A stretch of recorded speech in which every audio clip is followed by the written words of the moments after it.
안녕하세요. 닥터 프렌즈입니다. 예, 구독과 좋아요, 댓글과 알림 설정 부탁드리겠습니다. 저희 오늘 좋은 소식이 하나 있죠. 그쵸. 네, 너무 좋은 소식. 네, 자랑하고 싶은 소식. 전 네, 세계. 전 세계. 예, 어떤? 네, 저희 닥터 프렌즈가 이번에 한국 장기 조직 기증원의 홍보대사가 됐어요. 와. 박수 치고 계시겠죠? 뭐지? 같이 저희가 치는 거 아니죠, 지금? 예. 그러니까 한국 장기조직기증원이 어떤 일을 하는 곳인지. 한국 장기 조직 기증원은 예. 보건복지부 지정의 장기 구축기관이에요. 구두기 이제 이렇게 가져오는 거죠. 예, 예. 그리고 이제 조직 기증 지원 기관. 로 이제 내사자가 발생을 하면은 예. 의료기관으로부터 통보를 받아가지고 기증이 가능하도록 돕는 공공기관입니다. 공공기관. 사기업이나 그런 단체가 아니라 그래서 사실 저희가 관계자분들이랑 말씀도 나누고 했는 게 굉장히 이제 사명감을 갖고 일하세요. 맞아요, 열심히 하세요. 예, 그래서 이제 내사자가 발생했다고 얘기 들으면 코디네이터 분들이 이제 365, 24시간 네. 출동을 하셔서 내사자 분들의 그런 단기나 조직을 좀 생명 나눔하는 부분이고, 사실 홍보대사가 된 계기는 헬프님들의 사랑 때문에 사실 맞아요. 있었던 것 같아요. 헬프님들 덕분에 된 맞아요. 거예요. 사실 함께 해주시면 좋겠어요. 예. 생명 나눔이 무엇이고 예. 왜 필요한지 좀 설명을 해주시면 좋겠어요. 인체 장기는 아직까지 이런 인공 물질로 대체된 게 많이 없어요. 그래서 예, 그래서 힘들게 어떤 질병이나 사고 때문에 이식이 필요하면서 이렇게 힘들게 살아가시는 분들이 우리나라에 이제 3만 명 이상 그런 이식 대기자분들이 계시고, 이런 이식을 기다리시다가 매일매일 사망하는 숫자가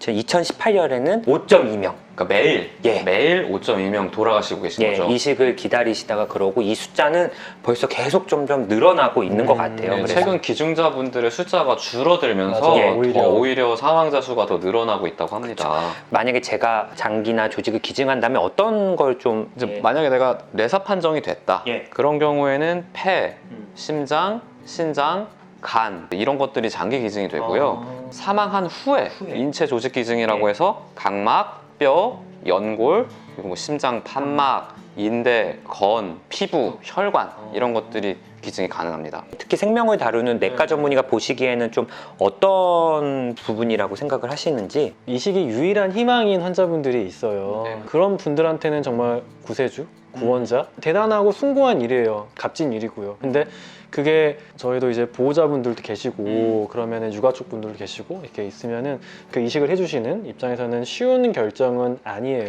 정말 어려운 결정이고 너무 힘든 결정일 것 같아요. 그게 숭고한 일이지만. 숭고한 일이지만 좀 유가족 입장에서 정말 힘든 일이실 것 같아요. 하지만 그분들이 그렇게 결정하는 건 이식을 기다리는 맞아요. 이런 분들이 지금은 다 남의 일이라고 생각할 수 있지만, 우리가 맞아요. 언제 어떤 사고나 질환 때문에 내가 혹은 내 가족들이 이식만 기다리면서 생명이 꺼져가는 그렇죠. 충분히 그런 상황이 될 수 있거든요. 그러니까 사실 이런 일을 하는 게 저는 그냥 맞아요. 마블 히어로의 그런 영웅 같은 거라고 그런 생각해요. 분들한테는 이게 유일한 맞아요. 생명줄이거든요. 저도 이제 주로는 이제 그런 이식을 기다리시는 환자분들을 주환자실에서 이제 보게 되면은 예. 저도 의사니까 가까이서 보게 됨에도 불구하고 실감이 안 날 수는 있지만 나한테도 일어날 수 있는 맞아요. 일이고 내 가족한테도 일어날 수 있는 일이고, 만약에 내가 그런 장기 기증을 신청을 한다면은 그런 기다리시는 분들에게 내 생명은 꺼지지만 이걸 기다리시는 분과 그분의 가족분들은 또 희망을 이어갈 수 있는 그런 일이거든요. 예. 그래서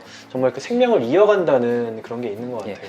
그래서 한국의 이식 수준, 의학 수준 거의 세계 최고 수준이에요. 네, 그렇죠. 네. 외국에서 막 배우러 예, 오잖아요. 특히 또 우창현 선생님 일하는 병원이 또 그런 걸로 그렇죠. 어마어마하게 최고죠, 최고. 유명한 병원인데, 네네. 사실 그거에 비하면 우리나라 기증자는 좀 다른 나라에 비해서 너무 기증자가 부족해요. 그러니까 2018년 기준으로 100만 명당 내사장기 기증자 수가 우리나라는 8.7명이에요. 네. 예, 10명이 안 되는데 스페인은 43.4명, 포르투갈은 38.6명, 미국은 32.6명. 그러니까 진짜 우리나라랑 많이 차이가 나는 것 같아요. 그래서 저희가 이제 이런 영상을 찍는 것도 이런 걸 잘 모르고 계시는 분들도 네. 많을 것 같아서 좀 알려드리고 싶고, 좀 그래서 이제 또 이런 영상을 또 찍게 됐고.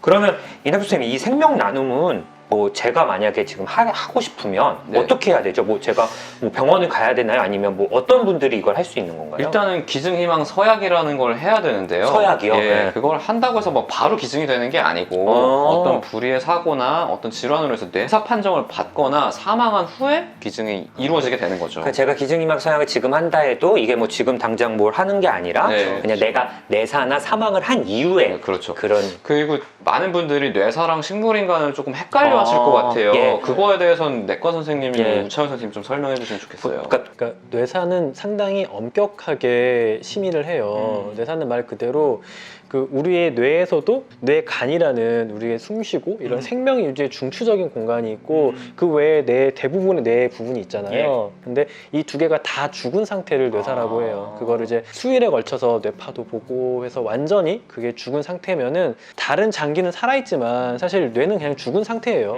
그래서 인공호흡기를 떼면은 자발호흡은 없어서 자연스럽게 죽게 되고 뇌사 상태는 그 상태로도 오래 길게 지속되진 않아요. 시간이 지나면은 예, 점점 장기 부전들이 생기고 사망하는 상태고 흔히 착각하시는 게 식물인간이라는 상태는 뇌 간을 포함한 부분 살아있고 그리고 뇌의 일부 손상이 있어서 자발호흡은 있는 상태로 이제 있는 거기 때문에 뇌사랑 식물인간은 정말 죽고 살아있는 것만큼 다른 상태.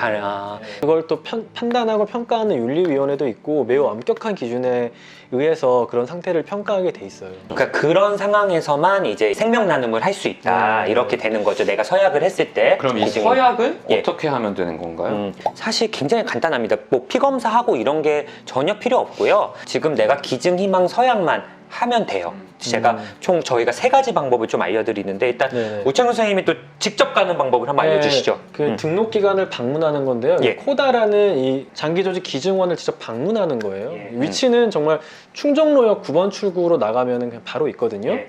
자세한 주소는 저희가 이 밑에다가 띄워드릴게요. 예. 그래서 가서 이제 장기 조직 기증 희망자 이제 등록 신청서를 작성하면 이제 직접 가셔서 네. 이제 할 수 있고 직접 가는 게 사실 또 쉬운 일은 예, 아니잖아요. 그렇죠. 그러면 저도 직접 등록을 해봤는데 PC 모바일로 한국 장기 조직 기증원 대국민 소통 사업단을 접속하시면 이제 되게 간단해요. 휴대폰으로 모바일로 본인 인증한 다음에 기증 희망 등록을 하면 아주 간단하게 할 수 있습니다. 또 이낙준 선생님이 또 그리고 이제 뭐 우편이나 팩스 등으로도 보낼 수가 있거든요. 예. 그 장기조직 희망자 등록 신청서를 요청하면은 예. 이제 이런 게 출력할 수가 있어요. 그래서 이거를 작성한 다음에 우편이나 팩스로 보내주시면 됩니다. 이 모든 자료가 또 장기조직 기증원 홈페이지에 또 가시면 네. 보실 수 있으니까 그렇고 또 많은 분들이 궁금해 하시는 게 내가 희망서약을 했어요. 네. 근데 만약에 이제 제가 불의의 사고로 뇌사 판정을 받았다. 그러면 가족들 동의 없이 갑자기 시신을 병원 측이나 이런 한국장기조직기증원에서 가져가는지 이런 게 또 굉장히 궁금해 하시는 분들도 있거든요. 저도 사실은 예. 잘못 알고 있었던 부분이 있었는데요. 이게 기증 희망 등록이라는 거는 법적 효력이 전혀 없습니다.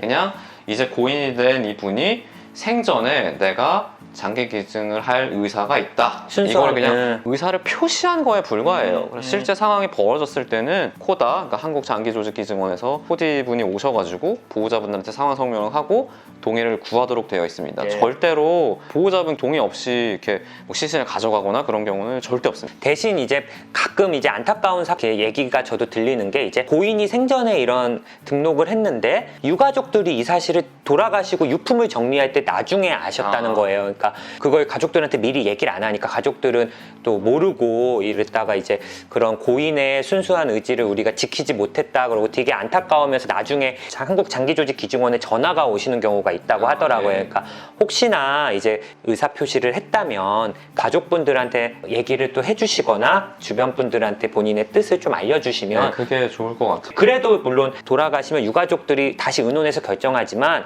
고인의 뜻을 미리 알면 좀 더 유가족들이 이런 부분을 좀 존중하고 하시는데 좀 도움이 되지 않을까 생각이 듭니다. 많은 분들이 또 기증자 분들에 대한 어떤 예우 그런 부분들을 많이 신경을 쓰고 있다는 걸 저희가 사실 느꼈거든요. 굉장히 조심스러워하시고 그런 게 느껴졌는데 예. 일단 기증자 유가족분들한테 이제 심리적 그리고 정서적인 지지 상담 이런 거를 지원을 하고요. 실제로 유가족 심리치료 프로그램 같은 것도 연계를 해드리고 뭐 장례 절차 뭐 이런 행정 절차 같은 것도 오셔서 좀 도와주시고 그런 식의 이제 예우를 충분히 하고 있다고 합니다. 그리고 예, 또 기증자 가족들을 위한 그런 추모 행사를 이런 장기조직기증원에서도 매해 이제 개최하고 있고요. 이런 장기를 받은 수혜자 그리고 기증자 가족들로 이루어진 생명의 소리라는 합창단을 이제 조직해서 그런 모임을 통한 추모 행사를 지속적으로 하고 있다고 해요. 저희가 한국장기조직기증원 코다의 홍보대사로서 열심히 좀 활동을 좀 해보려고 합니다. 되게 작지만 미약하게나마 좀 도움을 드리려고 하고 헬프님들이 저희 뭐 의학질환 영상이나 썰 같은 영상도 좋아해 주시지만 또 이런 좋은 모습을 보이는 걸 또 많은 칭찬과 응원을 해주셔서 사실 저희한테는 되게 과분한 직책인데 좀 기꺼이 좀 이렇게 또 하게 됐어요. 헬프님들 같이 해주시니까. 헬프님들 같이 해주시니까. 그래서 이게 저희 셋이 하는 게 아니잖아요. 그쵸, 그쵸. 네. 저희 댓글로 예. 궁금하신 점을 남겨주시면 또 예. 저희가 최대한 알려드리도록 예, 하겠습니다. 그래서 본인이 또 이런 부분에 또 생각도 해보시고 주변 분들한테도 좀 알려주셔서 생명이 꺼져가는 그런 많은 분들한테 좀 희망이 좀 됐으면 좋겠습니다. 네. 예, 열심히 열심히 하겠습니다. 활동하겠습니다. 네, 예, 감사합니다. 감사합니다.